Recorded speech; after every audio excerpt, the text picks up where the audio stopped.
শুভেচ্ছা আমন্ত্রণ খেলাধুলা নিয়ে ইন্ডিপেন্ডেন্ট টেলিভিশনের নিয়মিত আয়োজন যত খেলায় আপনাদের সাথে আছি সাইদ সাদিয়ার। শুরুতে জানিয়ে দিচ্ছি শিরোনামগুলো। উইন্ডিজ ধাক্কায় বিসিবির জরুরি সভা, হুট করেই বড় পরিবর্তন চায়না বোর্ড। নিউজিল্যান্ড সফরের দল ঘোষণা শুক্রবার।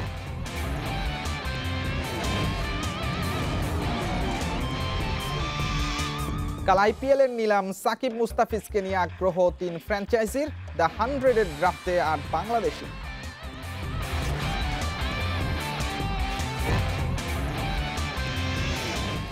বিশ্বকাপ বাছাইয়ের 3 হোম ম্যাচ সেন্ট্রাল ভেন্যুতে হওয়ার সম্ভাবনা জোরালো। নতুন করে রেফারিজ কমিটি গঠন বাফুফের।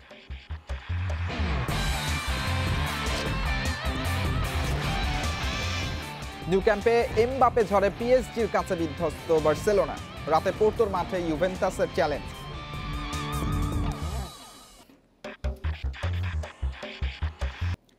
উইন্ডিজ ধাক্কায় নড়ে চড়ে বসেছে বিসিবি। আসন্ন নিউজিল্যান্ড সিরিজ এবং ভবিষ্যৎ পরিকল্পনা নিয়ে বোর্ড সভাপতির বাসায় হয়েছে জরুরি সভা।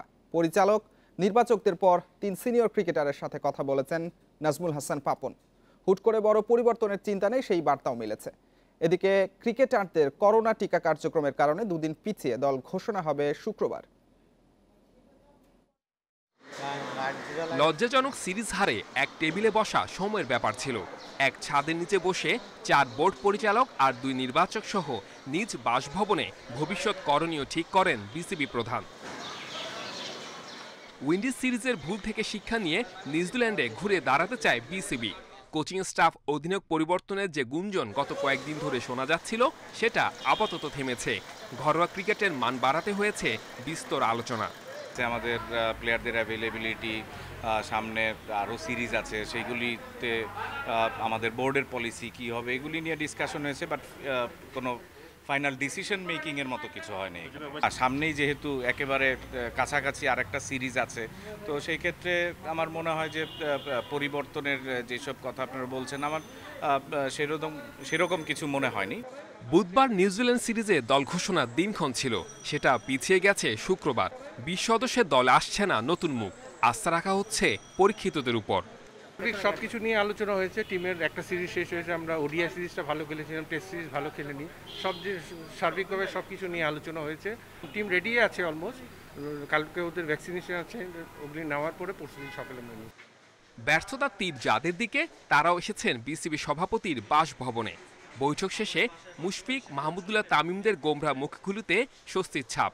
কথা বলা নিষেধ ছিল, তবে বুঝতে বাকি নেই নিউজিল্যান্ড সিরিজে শূন্য হাতে ফিরতে পারবে না team Bangladesh. Saiful Majumdar, independent news. জাতীয় ক্রিকেট লিগে বরাবরই বড় নাম খুলনা, তবে আব্দুর রাজ্জাকের অবসরে এবার প্রেক্ষাপট ভিন্ন। ভেঙে গেছে তুষার রাজ্জাক জুটি। শূন্যস্থানে নতুনদের জন্য সম্ভাবনা দেখছেন ঘরোয়া ক্রিকেটের বড় নাম তুষার ইমরান। আসন্ন লিগে অনিশ্চয়তা রয়েছে জাতীয় তারকাদের নিয়ে। সেই শূন্যতায় রং হারাবে ঘরোয়া ক্রিকেটের গুরুত্বপূর্ণ এই আয়োজন, শঙ্কা সংশ্লিষ্টদের। 2018-তে খেলেছিলেন সবশেষ জাতীয় দলের হয়ে। এরপর টাইগার ডেরায় ব্রাত্য হয়ে পড়লেও ঘরোয়া ক্রিকেটে সবসময় বড় নাম ছিলেন আব্দুর রাজ্জাক। প্রথম শ্রেণীর ক্রিকেটে সর্বোচ্চ উইকেট শিকারির কারণে জাতীয় ক্রিকেট লিগে খুলনার বিশেষ হয়ে ওঠা। প্রায় 20 বছরের পথ চলা শেষে এবার বিরতি। পরিচয় বদলে রাজ্জাক এখন জাতীয় নির্বাচক। ভেঙে যাওয়া রাজ্জাক তুষার জুটির জায়গা নেবে নতুনেরা, প্রত্যাশা তুষার ইমরানের। নিজেও দিয়ে রাখলেন অবসরের ইঙ্গিত। ম্যাচ উইন করানোর ক্ষেত্রে রাজের অবদানটা সবচেয়ে বেশি ছিল এবং চ্যাম্পিয়ন করানোর পিছনেই রাজের অবদানটা বেশি ছিল। এই বছর অনেক মিস করবো রাজকে, একটু কষ্ট হবে রাজকে বাদ দিয়ে চ্যাম্পিয়ন হওয়াটা, বাট আমরা চেষ্টা করবো। আমরা যে কতগুলো প্লেয়ার আছি তারা চেষ্টা করবে। ওয়েস্ট ইন্ডিজের বিপক্ষে সিরিজ হারের পর আরেকবার আলোচনায় ঘরোয়া ক্রিকেটের কাঠামোগত দুর্বলতা। সবশেষ ক্রিকেটারদের 11 দফা নিয়ে আন্দোলনের পর বাড়ানো হয়েছে প্রথম শ্রেণীর ক্রিকেটে বেতন ও অন্যান্য সুবিধাদি। তারপরও সেই অর্থে কি উন্নতি হয়েছে পরিস্থিতি? যত ভালো প্লেয়াররা এখানে খেলবে তত কম্পিটিশন ভালো থাকবে, আর ন্যাশনাল টিমের প্লেয়াররা যদি এখানে খেলে তখন কিন্তু বোর্ডের ফোকাসটা এখানে ভালো থাকবে, এখানের মানটারও ডেভেলপ হবে। তা আমার মনে হয় এখানে সবার খেলা উচিত। বাংলাদেশের টেস্ট স্ট্যাটাস প্রাপ্তির নেপথ্যে বড় অবদান ছিল জাতীয় ক্রিকেট লিগের। সেই আয়োজন নিয়ে সবার অনাগ্রহ আর অবহেলাতেই কি সৃষ্টি হয়েছে শূন্যতা। টেস্টে অবনমনের ধাক্কা সামলাতে জাতীয় ক্রিকেট লিগের মঞ্চ কাজে লাগানোর পরামর্শ দিচ্ছেন ক্রিকেটাররা। জহিরুল ইসলাম, ইন্ডিপেন্ডেন্ট নিউজ, ঢাকা। নিষেধাজ্ঞা থেকে ফেরা সাকিব আল হাসান আইপিএলের নিলামে থাকবেন স্পটলাইটে। 3 ফ্র্যাঞ্চাইজির আগ্রহ আছে তাকে নিয়ে।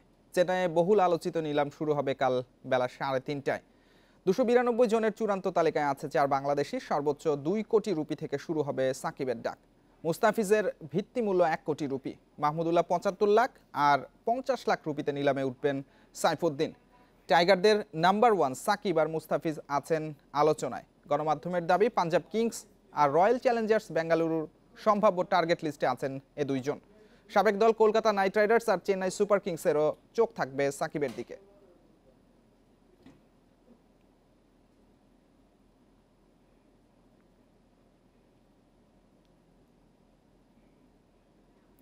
ইংল্যান্ডে 100 বলের ক্রিকেট দ্য 100-এর প্লেয়ার্স ড্রাফটে আছেন বাংলাদেশের 8 ক্রিকেটার। তবে স্পটলাইটে 2 সিনিয়র সাকিব আল হাসান ও তামিম ইকবাল।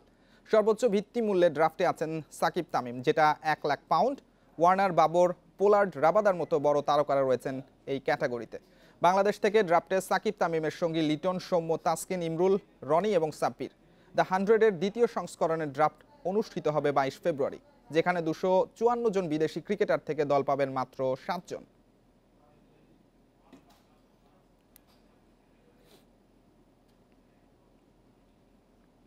জানাবো ফুটবলের খবর। বিশ্বকাপ বাছাই বাংলাদেশের বাকি 3 ম্যাচ সেন্ট্রাল ভেন্যুতে হওয়ার সম্ভাবনা আরও বেড়ে গেছে। মার্চে আফগানিস্তান ম্যাচের বিষয়ে কাল সিদ্ধান্ত জানাবে এফসি। ই গ্রুপের বাকি সব ম্যাচ জুনে আয়োজনের সিদ্ধান্ত হয়েছে এফসির ভার্চুয়াল সভায়। এদিকে সমালোচনার কারণে ভেঙে দেয়া হয়েছে বাফুফের referee's committee. Abdus Salam মুর্শিদিকে chairman করে গঠন করা হয়েছে নতুন কমিটি। এএফসির সাথে ভার্চুয়াল সভা, ঝুলে থাকা বিশ্বকাপ বাছাইয়ে ই গ্রুপের বাকি ম্যাচ কোথায় হবে সে নিয়ে আলোচনা। বাংলাদেশ সহ ভারত, আফগানিস্তান, ওমান আর কাতার ফুটবলের বড় কর্তারা জানিয়েছেন তাদের মতামত। বাংলাদেশের বাকি 3 হোম ম্যাচ হতে পারে সেন্ট্রাল ভেন্যুতে, সে আভাস ছিল আগেই। পালে হাওয়া দিয়েছে মার্চে ভারত, কাতার আর আফগানিস্তান ওমান ম্যাচ জুনে পিছিয়ে যাওয়ায়। সে সময় এক ভেন্যুতে বাকি ম্যাচ খেলতে রাজি সব দেশ। কেবল ঝুলে আছে 25 মার্চ বাংলাদেশ আফগানিস্তান ম্যাচের ভাগ্য। তাড়াতাড়ি সম্ভব 2-1 দিনের মধ্যে আমাদেরকে উত্তর দিতে বলা হয়েছে। আমরা আসলে কি চাই, আমাদের পজিশনটা বাই রিটেন জানাতে বলা হয়েছে, তারপরে এফসি ডিসিশন দিবে। এবং এফসি ফার্দার একটা প্রপোজাল দিয়েছে, যেটা এর আগেও আমরা বলেছি, সামহাও যদি কোনো কারণে মার্চে ম্যাচ না হয়, জুনে ম্যাচ হবে। আজকের মিটিংয়ের বিষয়গুলো নিয়ে পৃথক পৃথকভাবে আলোচনা করে এটা নিয়ে সিদ্ধান্ত পরবর্তীতে জানাবে। এবং সেই সাথে অন্য 2টা ম্যাচ যে ছিল মার্চের, সেই 2টো ম্যাচই পোস্টপোন করে দিয়েছে এবং সেটা জুনে আপনার সেন্ট্রালাইজ ভেন্যুতে অনুষ্ঠিত হবে বলে আমাদেরকে জানিয়েছে আজকে। দেশের ফুটবলের সমসাময়িক আরেক ইস্যু রেফারিং বিতর্ক। শেখ জামাল বসুন্ধরা ম্যাচের পরই নড়ে চড়ে বসেছে বাফুফে। সমালোচনার কারণে রেফারিজ কমিটি ভেঙে দিয়েছেন সভাপতি কাজী সালাউদ্দিন। জাকির হোসেন চৌধুরীকে সরিয়ে চেয়ারম্যানের দায়িত্বে এসেছেন আব্দুস সালাম মুর্শিদি। কমপ্লেনগুলো আসছে যে রেফারিরা বায়াস, আমি জানি না, আমার বিশ্বাস হয় না। বাট এর কমপ্লেন যখন কন্টিনিউয়াসলি আসছে, দেন আই থট যে new management should take over. আর নিউ ম্যানেজমেন্টের পরে যদি দেখে যে কোনো প্রবলেম নাই তাহলে ভালো, আর প্রবলেম হলে then will see what else can be done. Referee বিতর্ক নিরসনে শিগগিরই ভিএআর প্রযুক্তি আনতে চান কাজী সালাউদ্দিন। বুধবার এ নিয়ে ফিফার টেকনিক্যাল টিমের সাথেও আলোচনা করেছে Bafufe. Abidur Rahman, independent news, Dhaka. UEFA champions লিগে এমবাপ্পের হ্যাটট্রিকে বিধ্বস্ত বার্সেলোনা। ন্যু ক্যাম্পে বার্সাকে 4-1 গোলে হারিয়ে শেষ 8-এর পথে এগিয়ে গেছে পিএসজি। মেসিদের মাঠে দাপুটে জয়ে উচ্ছ্বসিত কোচ পচেত্তিনো, আর বাজে হারে হতাশ বার্সা বস কোম্যান। এদিকে অ্যাওয়ে ম্যাচে লাইপজিগকে 2-0 গোলে হারিয়েছে লিভারপুল। চ্যাম্পিয়ন্স লিগে কি পুনরাবৃত্তি হচ্ছে বার্সেলোনার হতাশার? বায়ার্ন ট্র্যাজেডির পর এবার পিএসজির কাছে বার্সার অসহায় আত্মসমর্পণ। ন্যু ক্যাম্পে কিলিয়ান এমবাপ্পের হ্যাটট্রিকে শেষ 16 থেকে বিদায়ের শঙ্কায় মেসি অ্যান্ড কং। যদিও শুরুর চিত্রনাট্য ভিন্ন, রেফারির বিতর্কিত সিদ্ধান্ত শাপে বড় হয় বার্সেলোনার, যেখানে স্পট কিকে স্পট অন মেসি। আসরে এলেমটেনের এটি 4র্থ গোল। মজার ব্যাপার 4টি পেনাল্টি থেকে। লিড স্থায়ী হয় 5 মিনিট। মার্কো ভেরাত্তির অ্যাসিস্টে কিলিয়ান এমবাপ্পের লক্ষ্যভেদ। বিরতির পরও অব্যাহত এমবাপে ম্যাজিক, বার্সা রক্ষণের ভুলে জোড়াপূর্ণ ফ্রেঞ্চ ফরওয়ার্ডের। স্বাগতিকদের আক্ষেপ বাড়িয়েছেন মইজে কিন। শেষ দিকে আবারও এমবাপের গতির সামনে অসহায় পিকে ল্যাংলেরা। ফ্রেঞ্চ ফরওয়ার্ডের হ্যাটট্রিকে মসৃণ হয় পিএসজির শেষ 8-এর পথ। দ্বিতীয়ার্ধে আমরা ম্যাচের নিয়ন্ত্রণ হারিয়েছি, ওরা সব দিক থেকে এগিয়ে ছিল। দ্বিতীয় লেগে ঘুরে দাঁড়ানোর কাজটা কঠিন, তবে অসম্ভব নয়। এমবাপে মাঠে নামার আগে বলেছিল আমরা জিততে যাচ্ছি।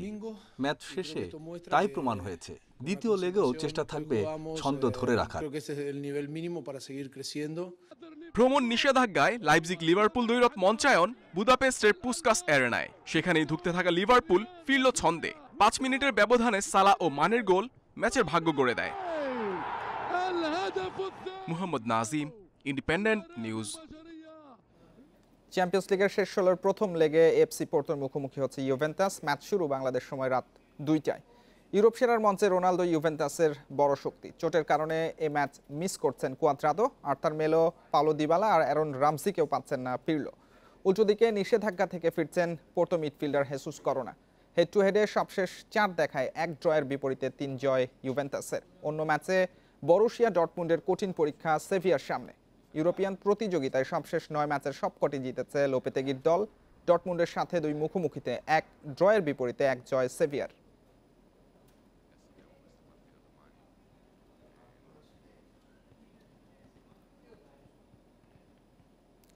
প্রিমিয়ার লিগ ফুটবলে টানা তৃতীয় জয় মোহামেডান স্পোর্টিং ক্লাবের। কুমিল্লায় নবম রাউন্ডের ম্যাচে রহমতগঞ্জকে 2-0 গোলে হারিয়ে টেবিলের 5-এ উঠে গেছে সাদা কালোরা। ম্যাচের তৃতীয় মিনিটেই মোহামেডানকে এগিয়ে নেন ইনফর্ম সোলেমান দিয়াবাতে। লিগে মালির এই ফরওয়ার্ডের এটি 6ষ্ঠ গোল। দ্বিতীয়ার্ধের যোগ করার সময়ে ব্যবধান দ্বিগুণ করেন আমির হাকিম বাপ্পি। অন্যদিকে 3 ম্যাচ পর জয়ে ফিরে স্বস্তি মুক্তিযোদ্ধা সংসদের। বঙ্গবন্ধু স্টেডিয়ামে দিনের প্রথম ম্যাচে পুলিশ এফসিকে হারিয়েছে 1-0 গোলে। প্রথমার্ধের শেষ দিকে জয়সূচক গোলটি করেছেন ক্যামেরুনের ফরওয়ার্ড ক্রিস্টিয়ান বেকামেঙ্গা।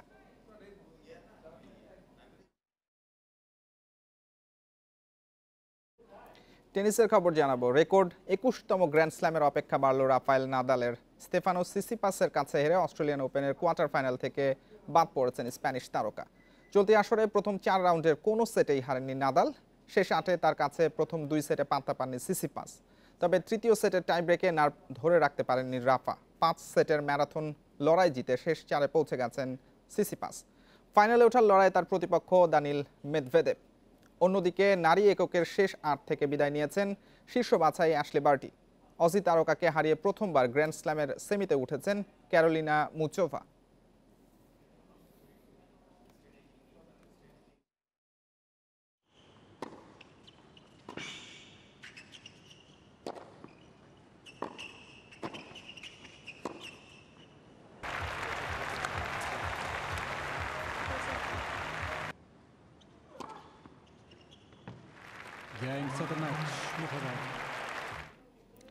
যত খেলা শেষ করছি তার আগে শিরোনামগুলো জানিয়ে দিচ্ছি আরো একবার।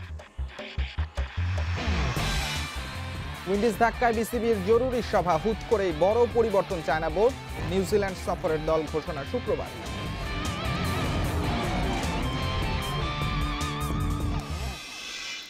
কাল আইপিএল এর নিলাম, সাকিব মুস্তাফিজকে নিয়ে আগ্রহ 3 ফ্র্যাঞ্চাইজির। দ্য 100-এর ড্রাফটে 8 বাংলাদেশি।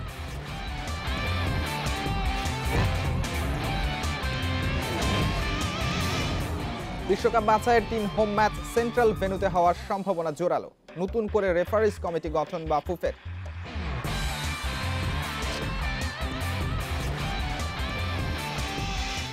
নিউ ক্যাম্পে এমবাপে ঝড়ে পিএসজির কাছে বিধ্বস্ত বার্সেলোনা। রাতে পোর্টোর মাঠে ইউভেন্টাসের চ্যালেঞ্জ।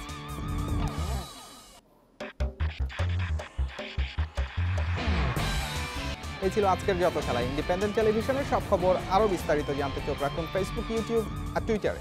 আমন্ত্রণ পরের আয়োজনে।